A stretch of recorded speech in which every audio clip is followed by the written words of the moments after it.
Hello guys. അപ്പോൾ കങ്കുവ കണ്ടു വന്ന് മൂഞ്ചുവ ആയിട്ട് ഇരിക്കുന്ന ഒരു അവസ്ഥയിലാണ് ഞാനിപ്പോൾ. എന്ത് പറയണമെന്ന് അറിഞ്ഞൂടാ. കാരണം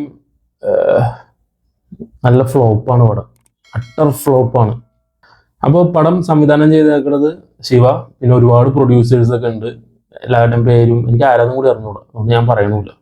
പിന്നെ ഇതിലെ മെയിൻ റോൾസ് ഒക്കെ ചെയ്തേക്കുന്നത് നമ്മുടെ സൂര്യ, ഋഷഭ് പട്ടാനി, ബോബി ഡിയോൾ,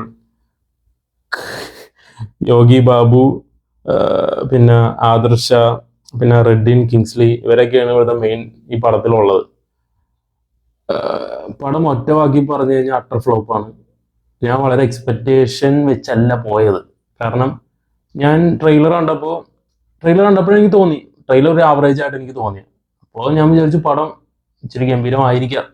കാരണം എന്താ പറയാ, നല്ല എഫേർട്ടൊക്കെ ഇട്ടാണ് നമ്മുടെ ആക്ടർ സൂര്യ ഈ പടത്തിൽ ചെയ്തേക്കുന്നത്. നല്ല എഫേർട്ട് ചെയ്തിട്ടുണ്ടെന്ന് എനിക്ക് തോന്നുന്നു. അതൊക്കെ ഭയങ്കര ഒച്ചപ്പാടും ബഹളമൊക്കെ ഉണ്ട് അതിനകത്ത്. പക്ഷെ പടം ഷോ പോകുന്നുള്ളതാണ് മെയിൻ കാര്യം. എനിക്ക് പിന്നെ ഇതിൽ ഇഷ്ടപ്പെട്ടൊരു കാര്യം ഏതാണെന്ന് വെച്ച് കഴിഞ്ഞാൽ ഇവരുടെ കോസ്റ്റ്യൂം ഇല്ലേ, ഈ കോസ്റ്റ്യൂം ചെയ്തേക്കണവരെ സമ്മതിക്കണം. കാരണം 1000 കാലഘട്ടത്തിലുള്ള കാര്യങ്ങളൊക്കെയാണ് ഇതിൽ നടക്കുന്നത്. പടത്തിൽ കൂടുതലും അതാണ്. അപ്പൊ അതില് അവരുടെ കോസ്റ്റ്യൂമൊക്കെ അടിപൊളിയാണ്. വേറെ ഒന്നും ഇല്ല പടത്തിൽ. എനിക്ക് അത് അടിപൊളിയായിട്ട് തോന്നി. പിന്നെ എന്താ, പിന്നെ ഒന്നും അടിപൊളിയായിട്ട് തോന്നിയില്ല. പിന്നെ സൂര്യന്റെ അഭിനയമാണെങ്കിലും എനിക്ക് അത്ര സാറ്റിസ്ഫൈഡ് ആയില്ല. പുള്ളിനെ ഈ പടത്തിൽ കൊണ്ടുവരേണ്ട ഒരു ആവശ്യം ഉണ്ടായില്ല. വേറെ ആരെങ്കിലും വെച്ച് ചെയ്തെങ്കിൽ ആ വഴി പോയാനെ.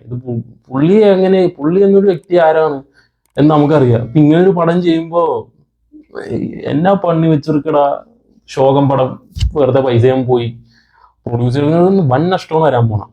പ്രൊഡ്യൂസർക്കും നഷ്ടം, പടം കാണാൻ പോണവർക്കും അതിലും വലിയ നഷ്ടം.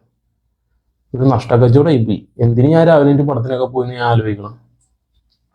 പറഞ്ഞിട്ട് കാര്യമില്ല. എന്താ പറയാ, സൂര്യ, തെറ്റെന്റെ ഭാഗത്താ. അങ്ങനെ പറയാൻ പറ്റുള്ളൂ. ശോകമാണ്. പിന്നെന്താ, എന്തിനോ വേണ്ടി തിളക്കുന്നത് സാമ്പാർ. ഞാൻ തുടക്കം മുതൽ അവസാനം വരെ ഇങ്ങനെ ഇരിക്കണ അവസ്ഥയായിരുന്നു.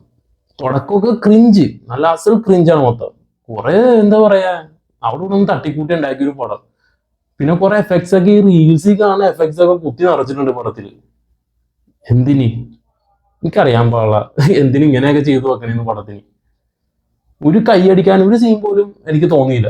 ഞാൻ പറഞ്ഞില്ലേ, എത്ര ഉണ്ടായുള്ളൂ പടത്തില്. എന്തിന് കണ്ടു. ഞാൻ ആ ട്രെയിലറിൽ ആ ഒരു മുതലേന്റെ ഒരു സീൻ ഉണ്ടായി. ഞാൻ അത് അടിപൊളിയായിരിക്കും എന്നൊക്കെ വിചാരിച്ചു. ട്രെയിലർ എനിക്ക് ഒരു സാറ്റിസ്ഫൈഡ് ആയില്ല. ജസ്റ്റ് ഒരു നോർമൽ, ഒരു ആവറേജ് ട്രെയിലറായിട്ട് തോന്നുന്നു. ഞാൻ പറഞ്ഞൊരു മുതലേന്റെ സീൻ, ആ ഒരു സീനില് സൂര്യക്ക് ഇത്ര ഉള്ളു വെള്ളം, ആ വെള്ളത്തിൽ കൂടെ നടക്കാവുന്നുള്ളൂ സൂര്യക്ക്. എന്നിട്ട് ഒരു 10-30 അടി താഴേന്ന് വെള്ളത്തിന്റെ അവിടെ നിന്ന് ഷൂട്ട് ചെയ്ത് വെച്ചേക്കുന്ന ഒരു സീനൊക്കെ ഉണ്ട്. ചിന്തിക്കാൻ നമുക്ക് ചിന്തിക്കാൻ പറ്റണവർക്ക് അത് മനസ്സിലാവും എന്താണ് ചെയ്ത് വെച്ചേക്കുന്നത്. പിന്നെ ഇതിന്റെ ക്യാമിയോ കൊണ്ടുതന്നെ കാർത്തിന. ഞാൻ പറഞ്ഞില്ലെങ്കിൽ ആ കാസ്റ്റ് എടുത്ത് നോക്കിയാൽ കാണാൻ പറ്റും. കാസ്റ്റ് വായിച്ചപ്പോ അറിയാണ്ട് ആ പേര് പയന് വീഴാൻ പോയതാ. നീ വീണാലും വീണില്ല എന്തിരിക്കുന്നു. അതിലും വലിയ രസം അതിന്റെ അടുത്ത സെക്കൻഡ് പാർട്ട് ഇറങ്ങാൻ പോകണം. പക്ഷെ എന്ത് കാണിക്കാനാണോ എന്തോ. ഇങ്ങനെയാണ് പടം വെക്കണമെങ്കിൽ വെക്കണ്ടെന്ന് ഞാൻ പറയുള്ളൂ. ശോകമാണ്. പ്രത്യേകിച്ച് ഒന്നും പറയാനില്ല. കണ്ടവരുണ്ടെങ്കിൽ അഭിപ്രായം പറയാം. പറയാനൊന്നും ഉണ്ടാവില്ലെന്ന് എനിക്ക് തോന്നുന്നു. ഞാൻ ചെല്ലട്ടെ, അല്ലെങ്കിൽ കിടക്കട്ടെ, വല്ലാത്ത തലവേദന. ബൈ.